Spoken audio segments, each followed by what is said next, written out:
सिंबापूर शहरामध्ये आर्यन त्याची बायको जिया सोबत त्यांच्या भैया आणि भाभी सोबत राहत होता. आर्यनची भाभी प्रीती खूप नकचडी होती. तिची अजिबात इच्छा नसायची की आर्यन आणि जिया त्यांच्या सोबत त्या घरात राहावेत. त्यासाठी ती प्रत्येक वेळी तिचा नवरा संदीप याच्याकडे त्यांची शिकायत करत असायची. किती वेळा सांगितलं तुम्हाला, मला तुमचा भाऊ आणि त्याच्या बायको सोबत राहायला नाही आवडत आणि मला अजिबात इच्छा नाहीये की त्यांनी वडिलांनी सोडलेल्या जमिनीवरती हक्क दाखवावा. माझी स्वतः हीच इच्छा आहे बायको. त्यामुळेच मी आज कोर्टात जाऊन आलोय आणि वकिलांना थोडी लाच देऊन एक खोटी वसियत बनवलेली आहे, ज्यामध्ये सरळ सरळ लिहिलेलं आहे की बाबा जाण्याच्या आधी सगळ्या गोष्टी माझ्या नावावर करून जातील. आता फक्त उद्या सकाळची वाट आहे. वा नवरोबा, काही डोकं लावलंय तुम्ही. आर्यन आणि जिया स्वभावाने खूप चांगले होते. घरातलं सगळं काम जिया आठवणीने करायची आणि आर्यन त्याच्या वडिलांच्या बिर्याणीच्या दुकानामध्ये काम करत असायचा. दुसऱ्या दिवशीचा सूर्य उगवतो.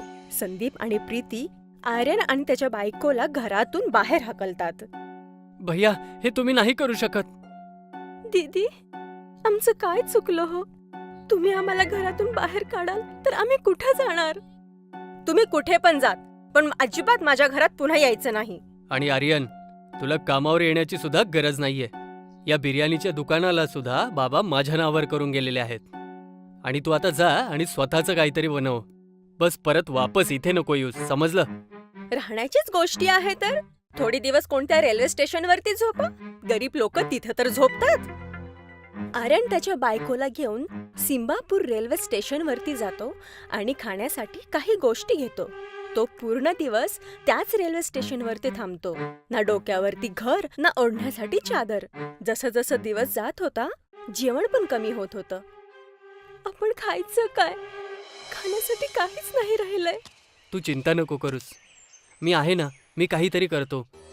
आर्यन थोडं लांब जातो आणि लोकांकडे खाण्याची भीक मागतो. जेवण जेवण कोणाकडे काही खायला आहे तर जेवायला द्या. माझी पत्नी उपाशी आहे. कोणीतरी काहीतरी द्या, कोणीतरी काहीतरी द्या.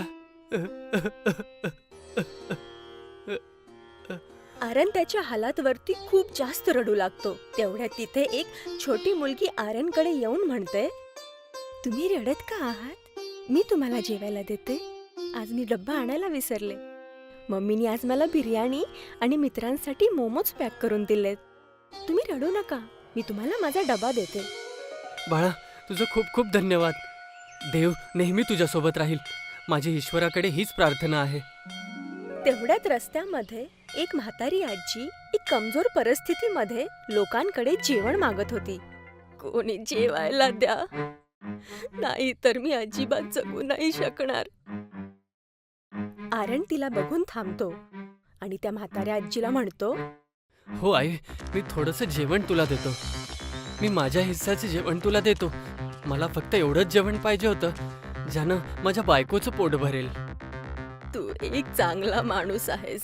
सगळीकडे बघितलं मी तुला त्याच पद्धतीने जसं कोणी समुद्रामध्ये मोती शोधत असतो.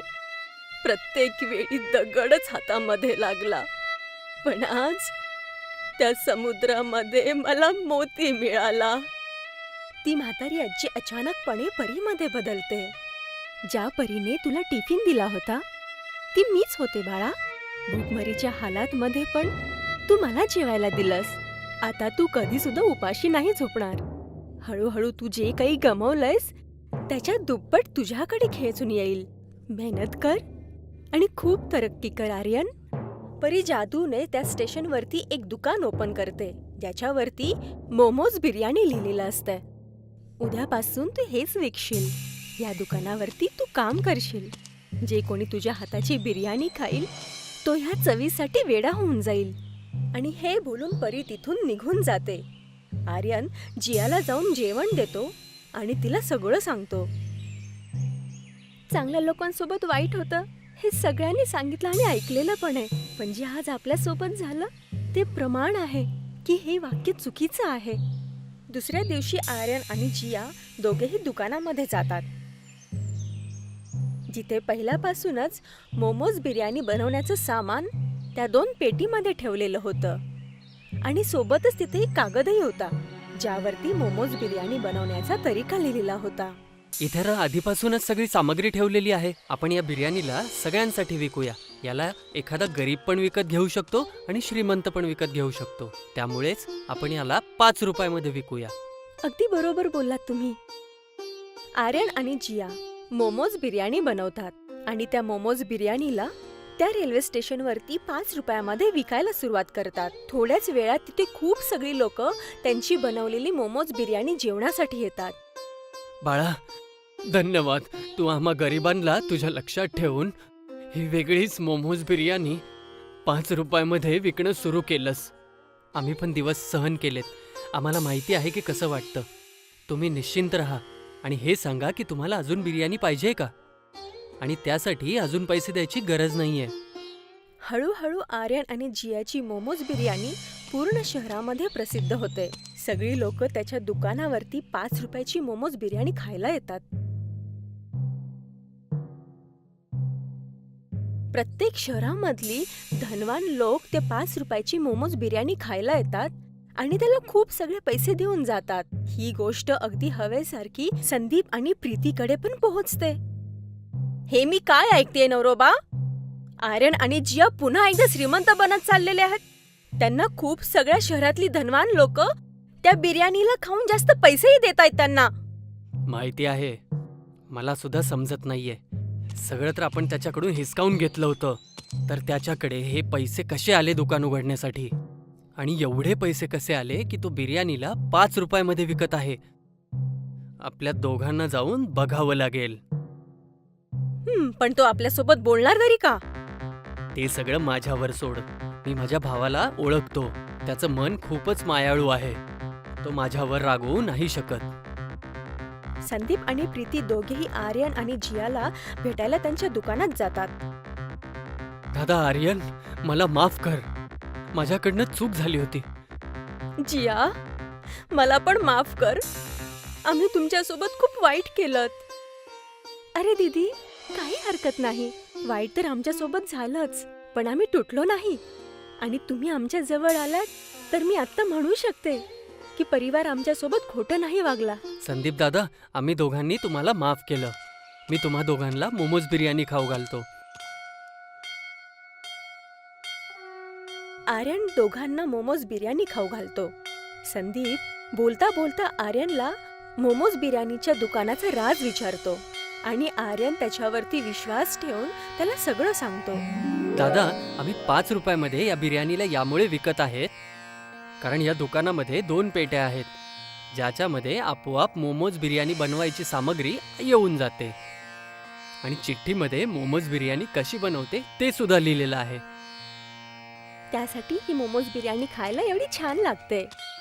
चांगली गोष्ट आहे. खूपच चांगली गोष्ट आहे. मोमोज बिर्याणीसाठी धन्यवाद. आता आम्ही चाललो.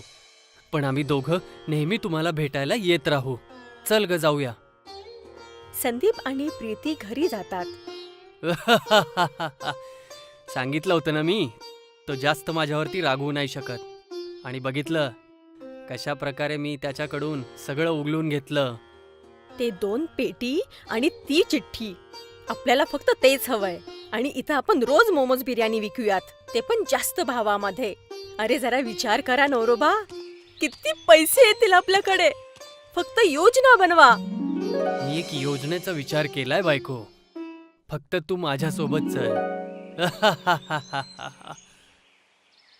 दुसऱ्या दिवशी रात्री आर्यन आणि जिया त्यांचं दुकान बंद करून घरी जातात आणि संदीप आणि प्रीती रेल्वे स्टेशनवरती येतात.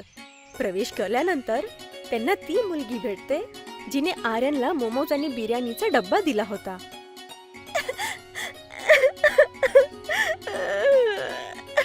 मी रस्ता विसरले. अंकल, माझी मदत करा. मला घरी सोडा ना. ए पोरी, इथून निघ. इथून निघ लवकर. कोणा अजून दुसऱ्याकडे मदत माग. अरे, ही मुलगी इथे कुठून आली? ए, तुला कळत नाहीये का? जा इथून. ती मुलगी तिथून रडत रडत निघून जाते. संदीप आणि प्रीती आर्यनच्या मोमोज बिर्याणीच्या दुकानाच्या तिथे पोहोचतात. बघा, ह्याच आहेत त्या पेट्या. ज्यामध्ये दररोज ते अनोखी मोमोज बिर्याणी बनवण्याचं सामान आपोआप येतं. आणि ती राहिली ती चिठ्ठी ज्याच्यामध्ये ते मोमोज बिर्याणी बनवायचं सामग्री लिहिलेली आहे. किती भोळा आहे माझा भाऊ. अशा गोष्टीला कोणी असं उघडं ठेवून कसं जाऊ शकतं. मूर्ख भाऊ आहे माझा. त्यामुळेच मी आता धनवान होऊन जाणार.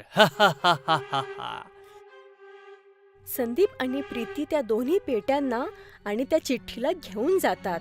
तेवढ्यात त्यांना मधोमध ती म्हातारी आजी दिसते, जी त्या लोकांना मदत मागते. कोणी मला मदत करा, कोणीतरी मला काही खायला तरी द्या. खूप भूक लागलेली आहे. बाळा, पेटीमधून काहीतरी खायला दे. नाही नाही, आम्हाला तुमच्याकडे देण्यासाठी काही नाहीये.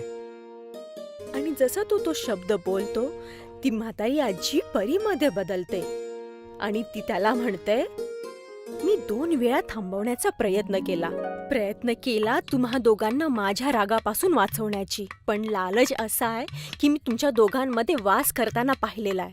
नाही मिळणार तुम्हाला त्याची माफी अजिबात. धनवान व्हायचं होतं ना तुम्हा दोघांना. आता सगळं हिसकावून घेतलं जाईल तुमच्याकडून. उड्या मारत होतात ना पैसा बघितल्यावर. आता आयुष्यभर उड्या मारत राहावा तुम्ही एक बेडूक बनून. संदीप आणि प्रीती दोघं जण बेडकामध्ये बदलतात. दुसऱ्या दिवशी सकाळ होते. आर्यन त्याचं दुकान उघडतो आणि त्याला दोन्ही पेट्या त्या जागेवरती दिसतात, जसं काही रात्री काही झालंच नाहीये. शहरामध्ये आर्यन त्याच्या बऱ्याच काही जागेमध्ये त्याचे 5 रुपयाची मोमोज बिर्याणीचे दुकान उघडतो आणि त्याचं आयुष्य आरामामध्ये घालवतो.